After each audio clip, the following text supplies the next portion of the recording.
The jeweler's loupe caught the light as Mr. Feldman examined the ring for the third time. He looked up at the woman in the faded diner uniform, his expression unreadable. "Mrs. Chen, this is a custom piece. Platinum setting, excellent clarity diamond. Worth at least $8,000. He paused. "You're asking me to give you $40 for it." Sarah Chen's hands trembled as she reached for the ring. "That's all I need. Just 40.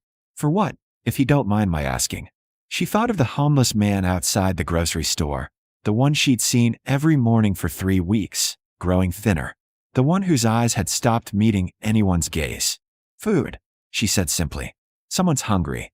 4 hours earlier, Sarah's alarm didn't sound at 4:30 a.m. because she'd never fallen asleep.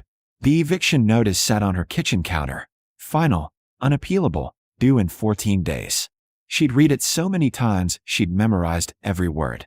She dressed in the dark of her studio apartment, careful not to wake her daughter. Lily was 6, small for her age, sleeping in the only bed while Sarah took the couch. The apartment was so small Sarah could see her daughter's face from anywhere in the room. The same black pants, washed so many times they'd faded to gray. The same white shirt with a mustard stain near the hem that wouldn't come out. Her shoes were separating at the sole, held together with superglue she reapplied every few days. Sarah was 34, but looked 45. 3 years of 16-hour days would do that. She worked the morning shift at Rosie's Diner, 5 a.m. to 1 p.m., then cleaned offices downtown from 2 p.m. to 10 p.m. 8 hours of slinging hash and refilling coffee. 8 hours of scrubbing toilets and emptying trash. Between jobs, she had 45 minutes, enough time to check on Lily at the neighbor's apartment, make sure she'd eaten the lunch Sarah had packed. The diner smelled like burnt coffee and industrial fryer grease. Sarah tied her apron, poured her first pot of coffee, and began the routine she could perform unconscious. Booth 4 got cream and 2 sugars without asking. The construction crew in the corner needed constant refills. The businessman by the window wanted his eggs over easy, wheat toast, no conversation. She moved like a ghost through the morning rush, her feet screaming, her lower back a constant throb. Tips were thin, $23 by noon, enough for 3 days of Lily's school lunch money. At 12:45, Sarah walked to the grocery store 3 blocks away to buy Lily's favorite crackers, the only brand she'd eat without complaining. That's when she saw him again. The homeless man sat against the store's brick wall, same spot as always. Late 60s, maybe 70. His coat was wrong for the weather. Too thin, torn at the shoulder. His sign said hungry in shaky letters. Sarah had noticed him growing weaker. 3 weeks ago, he'd stood, paced, made eye contact. 2 weeks ago, he'd stopped standing. Last week, his hands had developed a tremor. Today, he wasn't holding the sign. It lay beside him, and his eyes were closed. Sarah's grocery money was $37, enough for Lily's crackers, bread, peanut butter, the cheap apples, and pasta for the week. She'd calculated it exactly, the way she calculated everything. She bought Lily's crackers, stood in line, walked outside. The man's breathing was shallow. Sarah turned around, went back inside, and spent $34 on soup, bread, fruit, protein bars, and water. She kept $3 for bus fare. When she knelt beside him, his eyes opened, cloudy, confused. "I brought you food," she said quietly. His hand shook as he reached for the soup container. She'd asked them to heat it. He took 1 spoonful, then another, then his eyes filled with tears. "When did you last eat?" Sarah asked. "Thursday." His voice was barely a whisper. Today was Tuesday. She stayed while he ate, watching the color slowly return to his face. When she checked her phone, it was 1:47. She was late for her second job. "Wait," the man said as she stood. "Your kindness. I don't even know your name." "Sarah, I'm Robert." He looked at the grocery bag, still half full. "Why? You don't know me." Sarah thought of Lily's father, gone 3 years now. She thought of the eviction notice. She thought of every time she'd been invisible, every time someone had looked through her like she was glass. "Because I see you," she said. She ran 6 blocks to the office building, arrived 20 minutes late. Her supervisor, Mrs. Brennan, was waiting. "Third time this month, Sarah. I'm sorry, I don't want excuses. This is your final warning." Sarah cleaned twice as fast to make up the time, her hands raw from chemicals, her knees aching from tile floors. She got home at 10:47 p.m. Lily was already asleep. The next morning, Sarah stopped at the grocery store before work. Robert was there, looking stronger. Her last $3 sat in her pocket. Not enough for bus fare home after her night shift, but she'd walk. She bought him coffee and a breakfast sandwich. "You came back," Robert said, wonder in his voice. "I'll come back tomorrow too." For 3 days, Sarah spent her tip money on Robert's food. She walked home after her night shift, adding 90 minutes to her day. Her shoes finally gave out completely. She wore Lily's backup sneakers, 2 sizes too small, her toes cramped and bleeding. On Friday, Sarah's bank account showed $11.47. Lily needed school supplies by Monday, $15 minimum. Rent was impossible, but school supplies she could manage. Except she couldn't, because she'd spent everything on Robert. That evening, Sarah sat on her couch, Lily sleeping in the next room, and looked at her left hand. The wedding ring Michael had given her 8 years ago caught the lamplight. White gold, small diamond, but real. She'd never taken it off. Even after he left, even after the divorce papers, even after she'd accepted he was never coming back. It was the last piece of the life she'd thought she'd have. Saturday morning, she took the bus to Feldman's jewelry. Mr. Feldman set the ring down gently. "Mrs. Chen, I've been in this business 40 years. I know desperation when I see it. This ring means something to you." "It did," Sarah said. "But someone needs food more than I need memories." "The homeless man outside the grocery store?" Sarah's head snapped up. "How did you?" "My daughter works at that store." She mentioned a woman in a diner uniform who's been buying food for him all week. Feldman studied her face.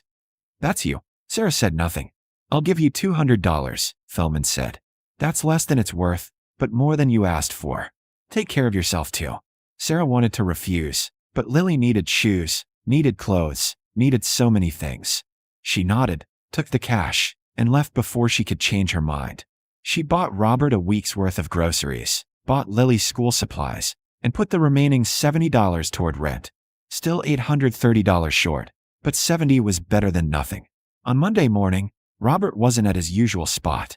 Sarah felt panic rise in her chest. Had something happened? Had he been arrested? Hospitalized? Worse? She searched 3 blocks in each direction, making herself even later for work. Nothing. At the diner, she moved through her shift mechanically, her mind elsewhere. At 1 p.m., she headed to her cleaning job and found Mrs. Brennan waiting in the lobby.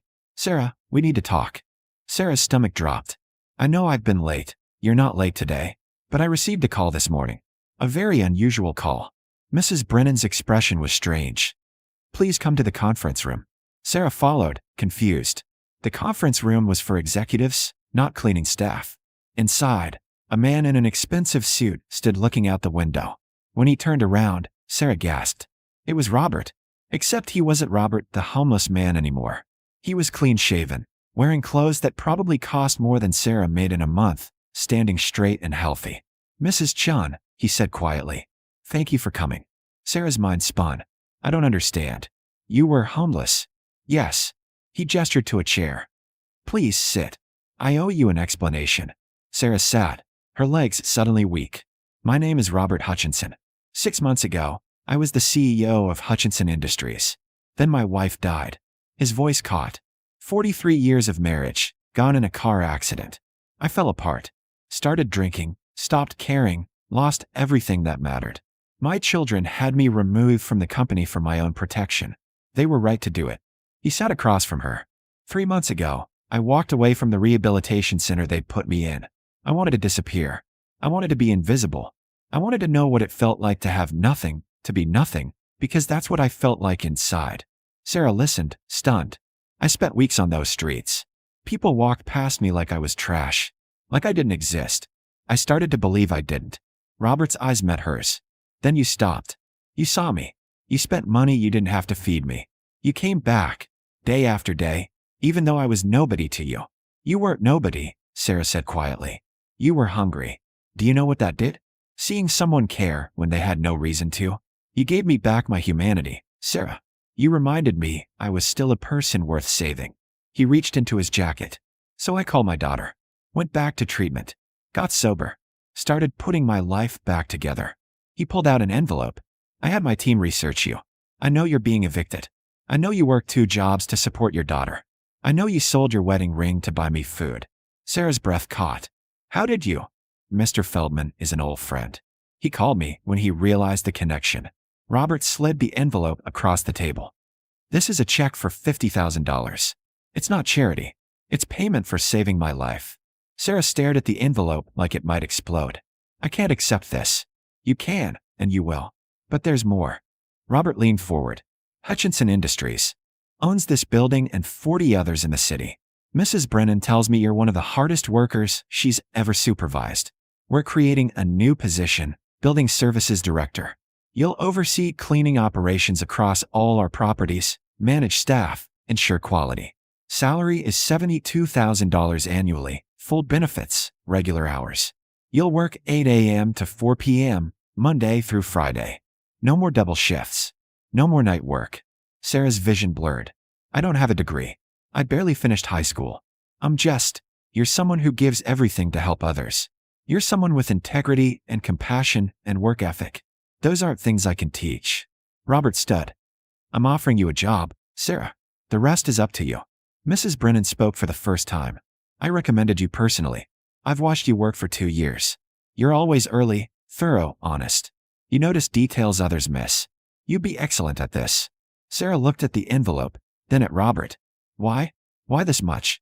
Because you gave me everything when you had nothing. Because you saw a human being when everyone else saw garbage. Because my wife would have liked you. His voice softened. And because your daughter deserves to see her mother at dinner time. Sarah thought of Lily, always asleep when she got home, always still sleeping when she left. She thought of bedtime stories unread, homework unsigned, school plays missed. She thought of her cracked hands, her aching feet, her exhausted body. She thought of the eviction notice. When would I start? She whispered.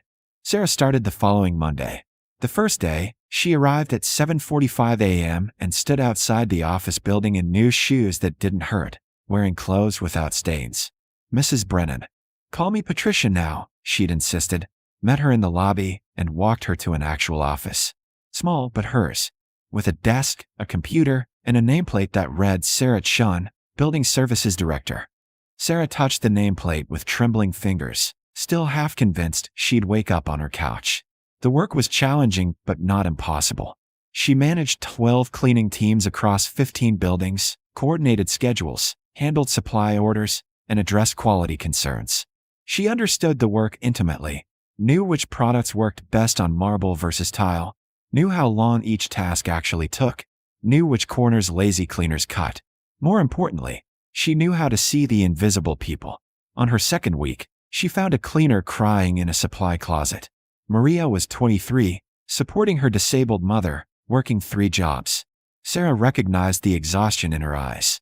Come to my office, Sarah said gently. She promoted Maria to team lead, raising her salary enough that she could quit her other jobs. She did the same for 2 other workers that month, identifying talent everyone else had overlooked because they wore cleaning uniforms. The $50,000 check changed everything. Sarah paid her back rent, bought Lily new clothes, and put the rest in savings. For the first time in 3 years, she could breathe. But the real change was time. Sarah picked Lily up from school now. Actually picked her up, waiting by the gate with the other parents, seeing her daughter's face light up when she spotted her mom. They had dinner together every night. Sarah helped with homework, read bedtime stories, attended school conferences. One evening, 2 months into the new job, Lily looked up from her math worksheet. Mommy, you're always home now. I am, baby. Are we still poor? Sarah's throat tightened. We're doing better. What? Because you smile now. You didn't used to smile. Sarah pulled her daughter close, breathing in her shampoo-scented hair, and realized it was true. The constant knot of anxiety in her chest had loosened. The fear that colored every moment had faded. 3 months after starting her new position, Robert invited Sarah to lunch at an upscale restaurant she'd never have entered before. How's the job? He asked. Hard. Good. I love it. Sarah paused. How are you? Sober. 6 months now. Back on the board of directors, though not as CEO. My son has that role, and he's doing brilliantly. Robert's smile was genuine. I have lunch with my grandchildren twice a week. I volunteer at a homeless shelter on Saturdays. I'm rebuilding what I destroyed. I'm glad. I wanted to tell you something. Robert set down his fork. That week you fed me. Those were the worst days of my life. I'd given up. I was waiting to die, honestly. I'd stopped caring about anything. His eyes grew bright. You didn't just give me food, Sarah. You gave me back my will to live. You proved that strangers could still care, that compassion still existed. You saved me. Sarah shook her head. You saved yourself. You chose to get help. Because you showed me I was worth saving. They talked for 2 hours about Sarah's daughter, Robert's grandchildren, the homeless shelter he'd helped expand. Before they parted, Robert handed her another envelope. Your wedding ring, he said. Mr. Feldman held on to it. I bought it back. Sarah opened the envelope, and there it was, the small diamond catching the light. I can't. You can. It's yours. Whether you wear it or sell it or throw it in the ocean is your choice. But you shouldn't have lost it because you fed a hungry man. Sarah slipped the ring onto her finger. It still fit. Thank you. 6 months after that lunch, Sarah was promoted to Regional Director of Operations, overseeing building services across 3 states. Her salary doubled. She moved into a 2-bedroom apartment where Lily had her own room, decorated in purple and yellow, filled with books. On the anniversary of the day she'd first bought Robert food, Sarah went back to that grocery store. She bought $50 worth of groceries and looked for someone who needed them. She found a young woman sitting against the wall, a baby in her arms, desperation in her eyes. Sarah knelt down. I brought food. For you and your daughter. The woman's eyes filled with tears. Why? Sarah thought of Robert. She thought of every person who'd walked past her when she'd been invisible. She thought of the wedding ring on her finger and the daughter waiting for her at home. Because I see you, she said. She stayed while the woman ate, learned her name was Jennifer, learned she'd fled an abusive partner with nothing but her 8-month-old baby. Sarah gave her Patricia's number, helped her apply for open positions, connected her with resources. 3 months later, Jennifer started work as a cleaner in one of Sarah's buildings. 2 years later, she was a team lead. Sarah attended Lily's 4th grade graduation on a Tuesday afternoon, sitting in the front row, watching her daughter receive an award for academic excellence. She thought about the woman she'd been 4 years ago, exhausted, invisible, giving away her last dollar to feed a stranger without knowing why. She understood now. Compassion multiplied. Kindness rippled outward.